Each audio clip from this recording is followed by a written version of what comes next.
হিন্দু পঞ্জিকা অনুসারে ফাল্গুন মাসের কৃষ্ণ চতুর্দশী তিথিতে মহাশিবরাত্রি উৎসব পালন করা হয়। চলতি বছর 2024 সালে মহাশিবরাত্রির দিনে সর্বার্থ সিদ্ধি সহ একগুচ্ছ শুভ যোগ তৈরি হতে চলেছে। 8ই মার্চ মহাশিবরাত্রিতে ঘটতে চলেছে 4টি শুভ কাকতালীয় ঘটনা। এই তিথিতে রুদ্রাভিষেক করলে ভগবান শিব শীঘ্রই প্রসন্ন হবেন। উপবাস, উপাসনা, জাগরণ ও শিবের নাম ধ্যান করলে ভগবান শিবের আশীর্বাদ পাবেন। জ্যোতিষীর মতে কালো শিবলিঙ্গ হল ভগবান শিবের প্রতীক। মহাশিবরাত্রির আগে যদি স্বপ্নে কালো শিবলিঙ্গ দেখেন তাহলে তার মানে হলো আপনি শীঘ্রই আপনার কাজে পদোন্নতি পেতে চলেছেন।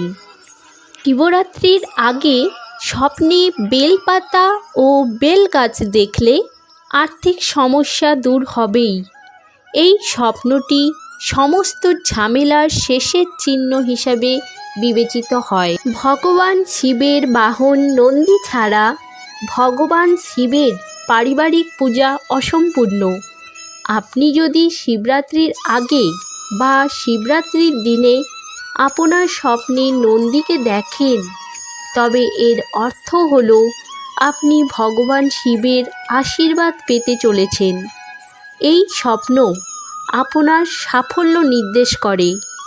মহাশিবরাত্রির আগে স্বপ্নে রুদ্রাক্ষ দেখা খুবই শুভ। যখন এই জাতীয় স্বপ্ন আসে তখন ঝামেলা, রোগ এবং ত্রুটিগুলি চলে যায়। সব মুলতবি কাজ শেষ হতে শুরু করে। জ্যোতিষীর মতে মহাশিবরাত্রির আগে স্বপ্নে সাপ দেখা বা সাপের গর্ত দেখা আপনার জন্য শুভ। এই স্বপ্নটি সম্পদের আগমনের প্রতীক হিসাবে বিবেচিত হয়।